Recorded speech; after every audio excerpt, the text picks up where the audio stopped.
Hi friends, welcome back. നമ്മൾ കഴിഞ്ഞുപോയ കാര്യങ്ങളെക്കുറിച്ച് പറയാറില്ലേ? ചെയ്യണമായിരുന്നു, പറയണമായിരുന്നു എന്നെല്ലാം. എങ്ങനെയാണ് ഈ സിറ്റുവേഷൻസ് അല്ലെങ്കിൽ ഈ സെന്റൻസ് ഇംഗ്ലീഷിൽ പറയുന്നത്? ഇന്നത്തെ വീഡിയോയിൽ വളരെ ഡീറ്റെയിൽ ആയിട്ട് നോക്കാം. സിറ്റുവേഷൻ നോക്കിയേ.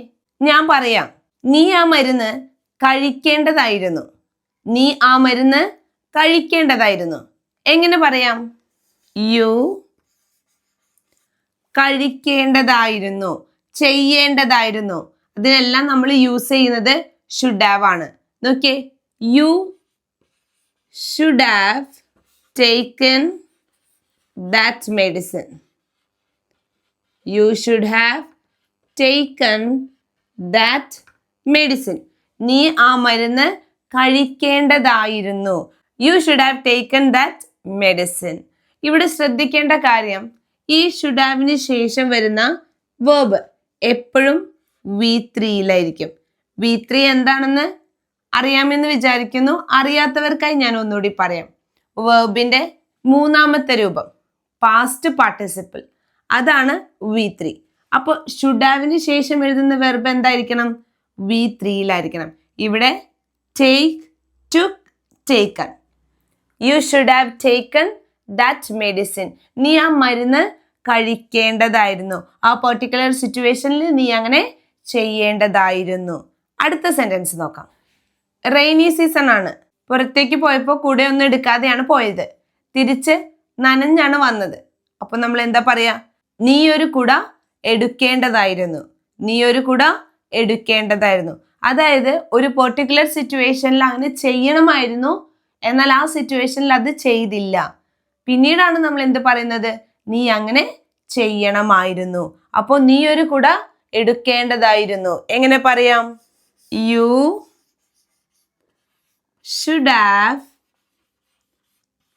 അല്ലേ?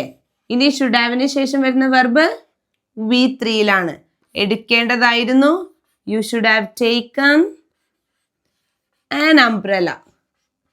U should have taken an umbrella. നീ ഒരു കുട എടുക്കേണ്ടതായിരുന്നു. You should have taken an umbrella.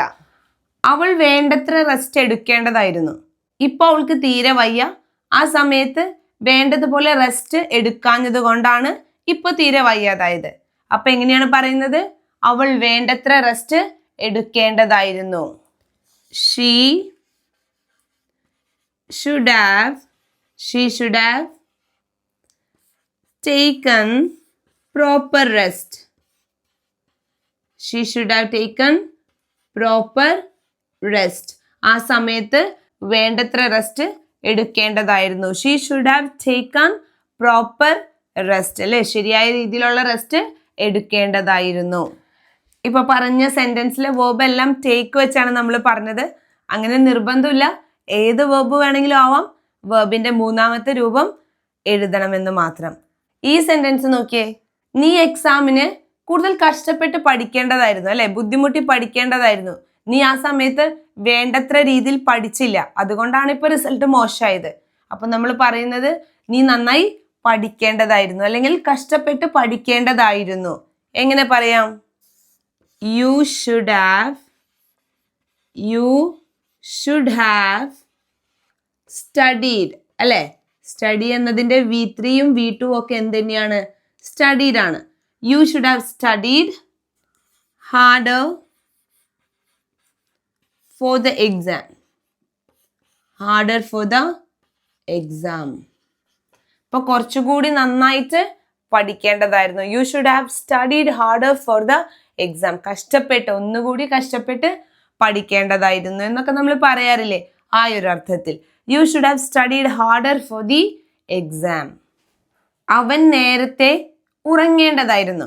അവൻ നേരത്തെ ഉറങ്ങേണ്ടതായിരുന്നു. നേരത്തെ ഉറങ്ങിയില്ല, അപ്പൊ പിന്നീട് പറയുന്നതാണ് അവൻ നേരത്തെ ഉറങ്ങേണ്ടതായിരുന്നു. He should have slept early.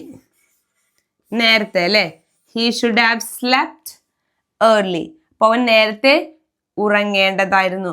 ഇവിടെയും ഷുഡ് ഹാവിന് ശേഷം നമ്മൾ യൂസ് ചെയ്തിരിക്കുന്ന വെർബ് V3-യിലാണ്. ഇന്നിപ്പോ ഒരു പെർട്ടിക്കുലർ സിറ്റുവേഷനെ കുറിച്ചാണ് പറഞ്ഞത്. കഴിഞ്ഞു പോയ ഒരു സിറ്റുവേഷനെ കുറിച്ച് പറയാണ്. ആ കഴിഞ്ഞു പോയ സിറ്റുവേഷനിൽ നമ്മൾ അങ്ങനെ ചെയ്യേണ്ടതായിരുന്നു എന്നിപ്പോൾ പറയാണ് അല്ലേ. ആ സിറ്റുവേഷനിൽ അങ്ങനെ ചെയ്തില്ല, അങ്ങനെ ചെയ്യണമായിരുന്നു അല്ലെങ്കിൽ ചെയ്യേണ്ടതായിരുന്നു എന്ന അർത്ഥത്തിലാണ് പറഞ്ഞത്.